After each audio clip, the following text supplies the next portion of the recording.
Okay, so I haven't really been through lately because I don't have space on any of my devices and I lock myself out of my laptop.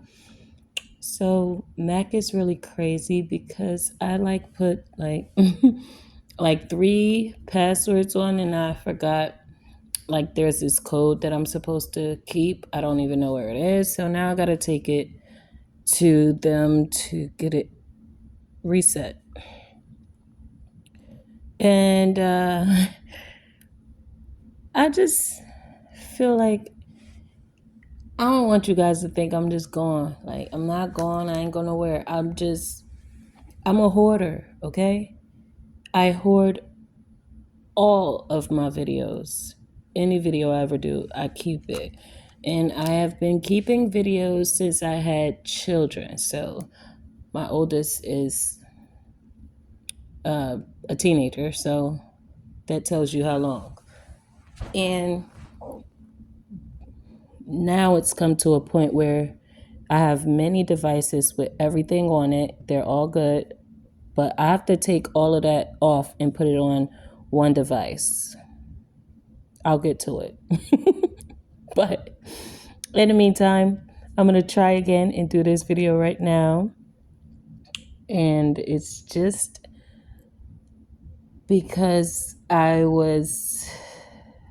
there's many things that has happened since the last time I posted. So it's just like, I don't know where to start. But I'm going to start where I had deja vu, right? Y'all know I'm in a new state. So how do I have deja vu in a new state that I've never driven these roads before? Had deja vu, right? And I'm like, yo, something about to happen. Something crazy about to happen. Like something real crazy about to happen because I remember driving down this road. I remember this feeling that I had. And then I had like a whole vision in my mind. So I'm like, okay, what's about to happen? Because I know I'm about to go to this store, but all of a sudden I get deja vu. So pull up to the store. I go in regular, because I have been going to this store. So it's like they know me and, I know them. So it wasn't like I haven't been on that block, but I'm new to this town. So the deja vu was not that feeling of,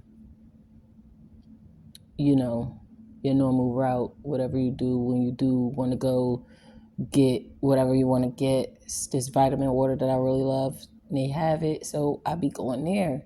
And now, they just let me get it for free all the time because I'm there all the time. Come get that shit. That's my shit. And so I go in there, I get my stuff, and I'm coming out the store and I see this person that I've known from I haven't seen them in I could say 20 years.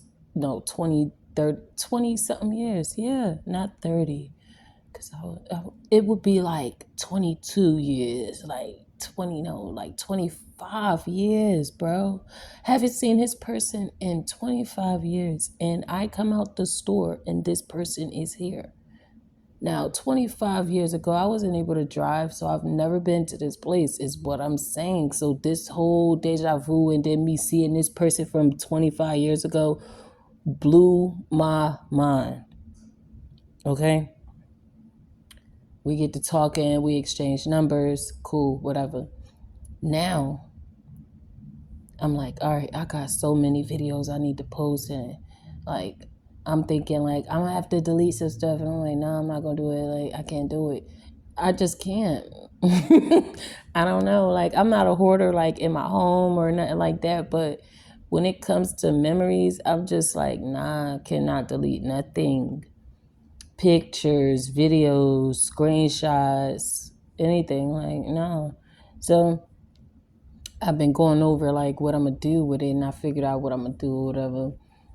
And my grandmother came up today. That's why I'm like, all right, let me try again. Grandma go ahead.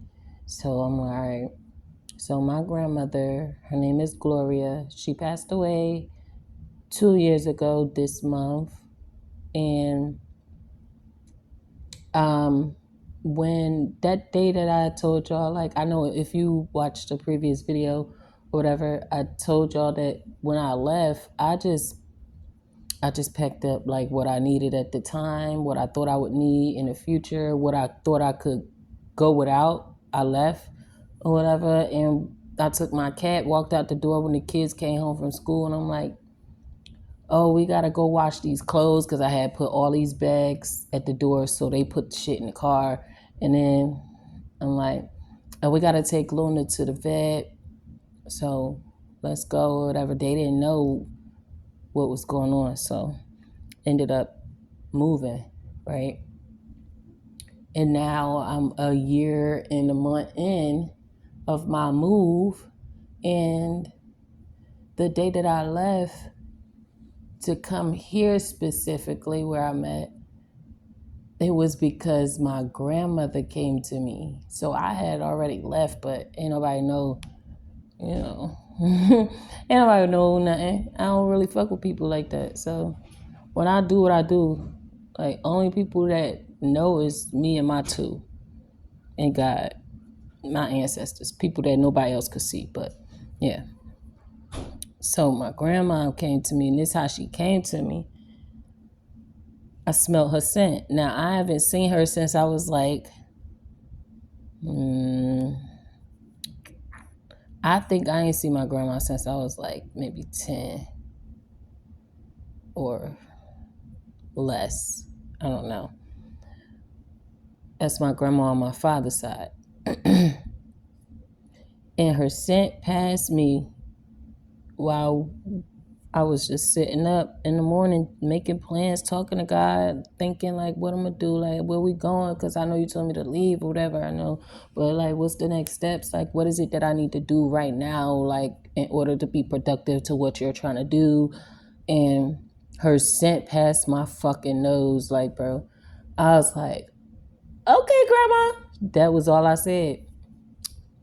And sat there, started thinking and talking to grandma and talking to God, and we all just in a conference. You know what I mean? And then my other grandma there too, and my auntie D, they all there. Like, so we all just making this plan, mapped it out. I take the steps I'm supposed to take, they let everything else fall in place. Like, and that's just the way it's been working out. And just to think like on today again, my grandma don't come through to me again. So it's obviously something with that. And she's like, you remember that dream? And I'm like, what dream? She's like, the one where you was in this house, you had the keys to a house, you went into the house and it was pretty dark in there, but you found tarot cards in a drawer. I'm like, yeah. And you didn't know who house that was. I'm like, yeah. Because the house was really just like somebody just left and never came back. On some shit like what I did. sorry to laugh, but I'm just like, yeah, it's just, so she like, well, that's the house that I left for you. That's why I showed you the dream. So I'm like, okay. And in that dream, this is why she told me to remember that dream. So I'm going to tell you about the dream. So I get some keys. I don't know. I woke up in a dream. I'm at this fucking house, and I'm walking up the steps, and I open the door. I'm looking around. I'm like, okay. I see kitchen area, and I see living room space. I'm like, okay, it's not too bad. Looking around now, I'm in my mind, I know why I'm there, but in a dream, I'm like, it feels like I'm looking at an apartment to move into, but the house has things in it already. So now I'm confused, right? Not confused in a dream as I'm in a dream, but I'm confused as that outsider looking in at myself, thinking that I'm going in here looking around because first I see a kitchen. So I'm like, oh, okay, you doing an apartment search or you looking for a home, right? No, it was shit in there. It was shit in the kitchen all over the place. It was shit in the, not like bad, but like it was stuff there like somebody lived there. So then it made me get like, what's going on? Walk into the next room and I see like looks like a little hallway. I see some stairs, but I keep going straight because it looks like an open wide space over there. So I go there. That's like the living room area or something. And it has like these two doors that you could open and it goes to some steps outside. That looks like it's the front of the house, but it's not. And it's weird because the house has a lot of doors. I don't know where this house is, but yeah, this is how it looks. And so I didn't get to the point of open a door yet, but I'm telling you that that's how it was set up. And when I walked on the floor, I didn't notice nothing when I first walked in there, right? I go to the left and I see there's a desk there. I open a drawer. There's a small like tarot deck there. And I'm like, oh wow. Somebody left a tarot deck. Somebody was into tarot. That's cool. I'm about to move into a house of a tarot reader. And the energy in here feels pretty cool. It's just dark because it looks like nobody's been there for a while, right? It's the daytime, so I could still see, but it's dark like the lights. I didn't hit any of the light switches. I just was walking through. And I see, everything on the desk where it looks like this was their setup where they would, have their cards and things like that. And then I go to the right. When I get to the end of that left wall, go to the right, and that's where those two doors are. Turn around, there's a set of chairs on a carpet going in like a U shape, and then there's a chair in the middle, like further up, like as if somebody's teaching a class and everybody's sitting around. So I'm thinking like, oh, okay. And then I get a knock on the door. And it was those two doors. So I open the door and I see a whole bunch of people. I see a whole bunch of people like next door, like outside, but they wasn't on the porch. And then I seen one guy on the porch. He had dreads, long dreads. He was an older, dark-skinned guy. And he was asking me to do the reading. And I'm like, I turned around, looked, and I saw people in those seats all of a sudden. And then the middle chair was empty as if that was my seat. So I'm like, well, I have a full house right now, so I'm going to have to, do yours later. Do you mind if, I was like, I'm going to have to do yours later. Do you mind? And he was like, that was okay. He'll wait outside. So I'm like, okay, close the door, came back, and I walk over to the floor, and now the floor feels kind of weak where those people are sitting at.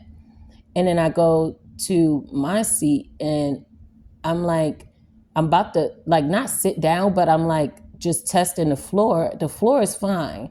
So I tell them, I said, listen, I don't do readings with a group of people. I'm not sure why you're in here right now. I never invited you in. And they was like, well, we always do group, settings with her. And so we figured you do it the same way. And I'm like, no, I only do one-on-one. I don't want anybody else to influence the person that I'm doing the reading on. And I don't want that person to feel intimidated by the energy that everybody else is having for what is coming out in the reading. So I only do one-on-ones. And I told them, I said, and the floor is weak under you. I'm going to need you guys to leave so that I could get this floor replaced. So basically, I had them walk out and I did the floor over, I guess, because, the floor was good again. Now, I never saw the floor get redone, but the floor was still good after they left. And when I opened the door to that guy, I did his one-on-one. He was very excited, happy with the results and everything like that. And then he left. When I went to let him out, it was a line outside all the way down the stairs. Now these stairs look like stairs that you go up like for like the courthouse steps. Like it's a lot of steps, but there was a long line like that. And then when I went outside to stand in front and look around, I saw there was a church right next door. And then the people at the church, when I looked over, they were just going inside. Like cars were pulling in, people were going inside. They didn't notice me on the porch, but once I got all of those clients done one by one, it went from daylight to nighttime. And I went to let the last person out at the end of the night. And when I was talking to him outside, it was a few people from the church that was still there, and they were in the parking lot talking. And then they saw me and they started talking to me. Ooh, my left ear is ringing. They were so mad. They were saying to me that I am taking people from the church. And I said, well, if the church had anything that was feeding their souls, they would never be here where I am. I said, there's obviously something wrong with what you have going on versus me. So do not turn that energy towards me. Turn that energy towards you guys and what you guys stand for. And then I woke up from the dream. So that house was my grandmother's. My grandmother is telling me that she is the one who had these gifts. She had these gifts, and just as well as me, and that she's with me now. So I bought a plant for my grandmother, and all of my ancestors have a plant in my house that I take care of, that is in honor of them, to keep feeding them and keep them around me, to keep nurturing them, to keep sunlight around them so that they can still grow. Like, that's just my analogy of me keeping them around me and me still taking care of them, even though they're on the other side. And they show me that they're with me, so it's not, me being ridiculous, okay? I've been on the other side. I know what it is. And I feel like since I was already able to see spirits when I was younger, me being able to feel them and speak to them and hear them and be guided by them is just the natural pattern in growth, and evolution of your gifts. So all the gifts that I had when I was a kid that nobody wanted to feed, nobody wanted to talk about, everybody kept hidden, they still grew anyway. I just had to learn how to use them on my own and recognize them for what they were on my own. Everything that I thought was normal, that everybody has, everybody don't have, that was the reality that I had to come to. I didn't know that. I thought everybody could hear God and talk to God. I thought everybody was guided and protected by God. I thought everybody was able to see spirits, whether they were animal spirits or ancestors, spirits of anybody, any ghost. I thought everybody could do that. I thought everybody could astral project because I was doing that as a kid. And to be honest, it always started off as like a swirl. You know how some people count sheep? I had like a small circle dot that I would look at, and then me focusing on that dot, it would open up into like a swirl that gets bigger and bigger and bigger and bigger and bigger and bigger. And as it's growing, I'm able to manifest where I want to see myself, what I want to do. I manifest what I want to see in my dreams. I manifest where I want to go in my dreams. That's how I used to astral project when I was a kid. Now that I'm older, my astral projection is now a job. It's like a part of my duty. It's not to go where you want to go and play where you want to play and manifest what you want to manifest for your future. That has already happened as a child. Now you have to go through the steps that it takes to get to what you were manifesting as a child, which is using this gift To do what? To fight in the astral realm, to see in the astral realm, investigate in the astral realm, get these messages from your ancestors and God in the astral realm. It's just, an evolution. Anybody know what I mean by that? Please like, share, subscribe. Okay? That's all I really want to say today.